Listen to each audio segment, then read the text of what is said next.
আসসালামু আলাইকুম। আর এই যে ভিডিওটা দেখছো এটা হচ্ছে আগের দিনকে ভিডিও। তো আমার ব্লগটা তো দেখেইছো, যারা যারা দেখেছো আগের ব্লগটাতে অনেকটাই বড় হয়ে যাচ্ছিলো বলে ওই কারণে আমি দিতে পেরেছিলাম না এই ভিডিওগুলোকে। এই ব্লগটা কিন্তু ওই শুক্রবারের ব্লগ, তো ওটা হয়ে গেছিলো 10 মিনিট। আরও যদি এইগুলো দিয়ে হতো অনেকটাই বড় হয়ে যেত, তো ওই কারণে আরও একটা সেটাতে দিলাম না, এর নেক্সট আর এই ব্লগটাতে দিয়ে দিলাম। তো যাই হোক, তো রান্নাবান্নাগুলোই সেটাতে শেয়ার করা হয়েছিল না, তো এটাতে রান্নাবান্নাগুলো শেয়ার করে নেবো সব কী কী রান্না করলাম। আমাদের শুক্রবারের দুপুরের লাঞ্চ মেনুতে ছিল এই যে আলু খেতে, আলু ভাজা খেতে ইচ্ছে করছিল, তো আলুগুলোকে গোল গোল করে বানিয়ে নিলাম, নিয়ে ভালো করে তেলের মধ্যে দিয়ে ভেজে নিলাম। খুব সুন্দর হয়েছিল। এতে দিয়েছিলাম একটু আদার রস, আর দিয়েছিলাম লবণের গুঁড়ো, হলুদের গুঁড়ো, আর একটু লঙ্কার গুঁড়ো দিয়ে ম্যারিনেট করে একটু রেখে দিয়েছিলাম, তারপরে ভেজে নিয়েছি। আর এই যে সব বানিয়ে নিলাম, তো বানিয়ে নিয়েছি, রান্নাবান্নাটা সেরে নেবো। এটাতে তো মাংস রান্না হয়ে গেছে, ভাত অলরেডি হয়ে গেছে আমার। আর আজকে জানো তো একটু ঘুগনি রান্না করব। তো ঘুগনি রান্না করার জন্য মটরটা প্রেসারে দিয়ে সিদ্ধ করে নিয়েছি। আর এখানে পটল ভাজা করার জন্য পটলটাকে লবণ, হলুদ আর লঙ্কার গুঁড়ো দিয়ে ম্যারিনেট করে রেখে দিয়েছি। পেঁয়াজটাকে বেশ ঝিরিঝিরি করে বানিয়ে নিলাম। আর জানো তো আজকে কি হয়েছে, কলমি শাক নিয়েছিলাম আজকে 3 আটি কলমি শাক। তো এতটাই পোকা ছিল, ছোটো ছোটো ছোটো ছোটো পোকা, বর্ষার কারণে শাক এখন না খাওয়াটাই ভালো, শাকে কিন্তু প্রচুর পোকা হয় এখন। তো যাই হোক, তো কলমি শাকটা এখন ভাজা করব। তো শাকটা কিন্তু অনেকই কম বেরিয়েছে জানো তো, শাকটা একবারে হাফ বাটিও হবে না হয়তো, এতটাই কম শাক বেরিয়েছে আমার, পোকার কারণে নিতেও ভালো লাগছে না আর বাঁচতেও ভালো লাগছে না। পোকা দেখলে কি আর ভালো লাগে? সেই জিনিসটা দেবে খেয়েও যে ভালো লাগবে, ওটাও আর লাগবে না। তো যাই হোক, আর একটু নিয়ে নিলাম ওখানে। আর এক সাইডে পটল ভাজা করব, কড়ার মধ্যে দিয়ে দিয়েছি তেল। তো এই তেলটা ছিল পাঁপড় ভাজা করেছিলাম, তো সেই পাঁপড় ভাজার তেলটা এখন আছে, ওই তেলটার মধ্যেই সব ভাজা ভাজা করে নেবো। এটাতেই পটলগুলোকে ভাজা করব, তারপরে আলুগুলোকে ভাজা করব। আর ও সাইডে তো কলমি শাকের ভাজা তো অলরেডি আমার হচ্ছেই। তো এটাতে একটু লবণ দেওয়া হয়নি, এখনও লবণ দেবো। আর এই যে বাসনগুলো দেখছো, এগুলো এখনও র্যাকে গোছানো হয়নি, এগুলোকে এখনও র্যাকে গোছাবো। আর রান্না যেগুলো হয়ে গেছে ওইগুলো নিচে নামিয়ে রাখলাম, কেননা আমার এই কাউন্টারটাতে এত তো আর ধরবে না।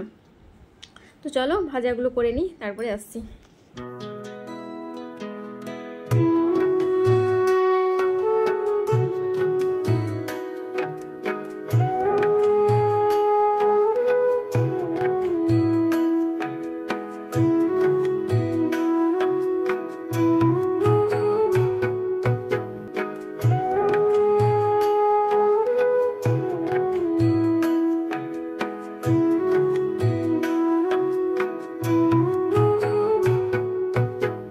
শাকটাকে ভালো করেই সেদ্ধ করে নিলাম, করে ওটাকে করে তারপরে কড়াটাকে ভালো করে ধুয়ে নিলাম। আর এই সাইডে পটল ভাজাটাও আমার অলরেডি হয়ে এসেছে।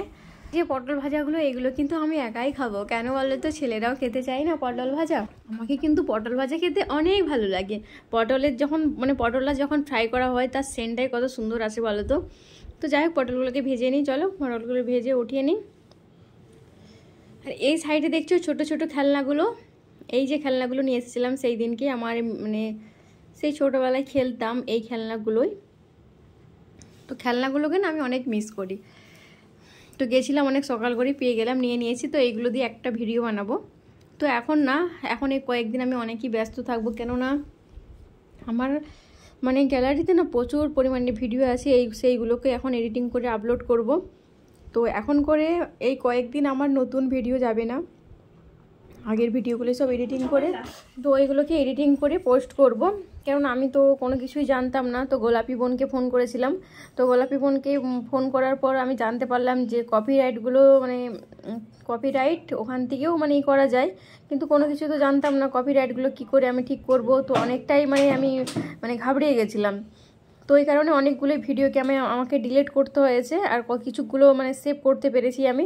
তো ওই যেগুলোকে সেভ করেছিলাম ওইগুলোই কপিরাইট দিয়ে দিয়েছিল, ওইগুলো আবার নতুন করে এডিটিং করে পোস্ট করব। তো সকলে আমার সাথে থেকো, পাশে থেকো।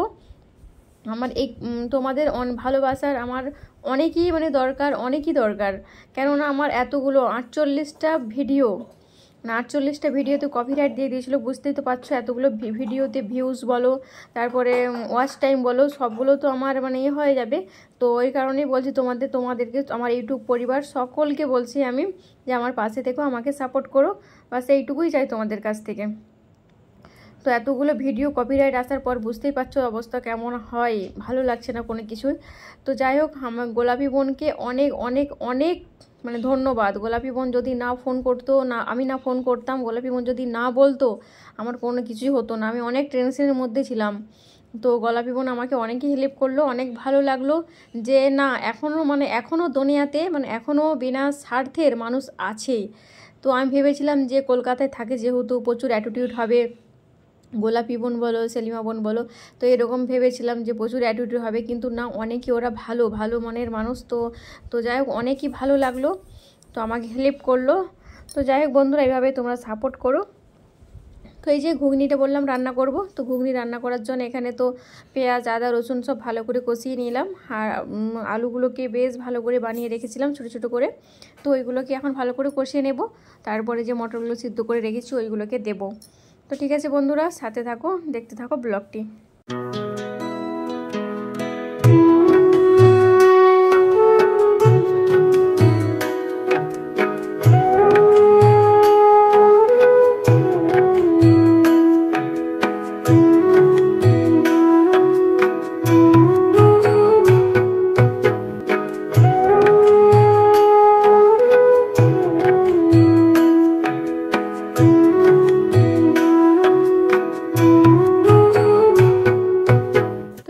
আমার আলুগুলোকে আমার যে মন পাখি বলেছে আমাকে আমি আলু ভাজা খাবো, অনেক ইচ্ছে করছিল।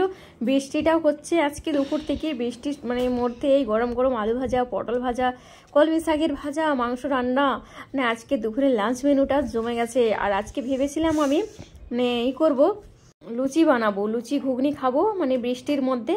তো কিন্তু ব্যাড লাক, লুচিটা বানাতে পারলাম না। কেননা এই কারণেই বৃষ্টি পড়ছিল, কাপড় জামা প্রচুর ছাতি ছিল, ওইগুলোকে ওঠানো হলো, ওঠা মেলানো, অনেক সমস্যার মধ্যে পড়ে গেছি। এতগুলো কাপড় জামাকে নিয়ে তার মধ্যে আবার লুচি ঘুগনি অনেকটাই হয়ে যাবে।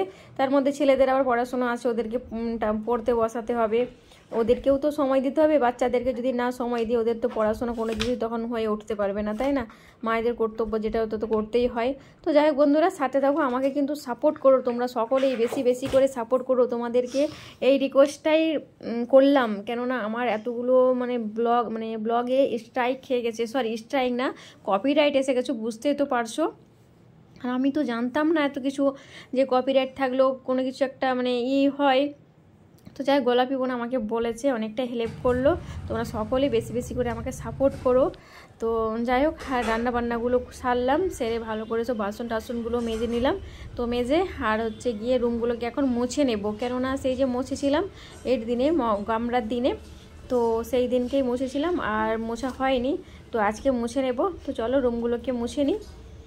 এখনও ছাদে কাপড়গুলো রাখা আছে, এই বৃষ্টি এসেছিলো একটু আগেই, উঠিয়ে নিলাম কাপড়গুলোকে, তারপরে দেখি না আবার রোদ এসেছে, তো আবার যে মেললাম। তো এখন রুমগুলোকে মুছে তারপরে ছাদে কাপড়গুলোকে আর মেলবো না, কেননা কতবার আর ওঠাবো মেলবো বলো তো, আর ভালো লাগছে না। তো উঠিয়ে এই সাইডে রেখে দেবো, তারপরে স্নান সারবো। তো যাই হোক, চলো রুমগুলোকে আগে মুছে নিই।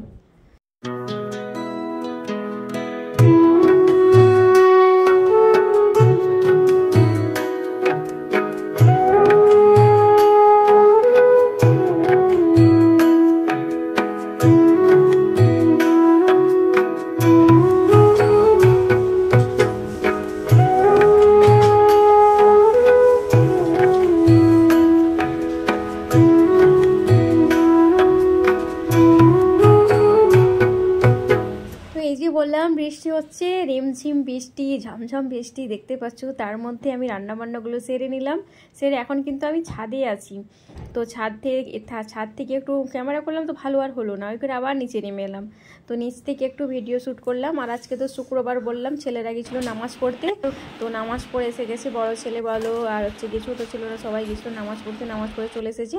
তো এই যে দুপুরের লাঞ্চ মেনু আমরা নিয়ে নিলাম খাবার জন্য। দেখতে পাচ্ছ সাদা ভাত, লম্বা চালের, সরু সরু চালের ভাত, আব্বারা চাল দিয়েছিল, আর এই তো নিয়ে বসে গেলাম। তো যাই হোক বন্ধুরা, ভিডিওটি আমি এখানেই এন্ড করলাম। খুদা হাফেজ।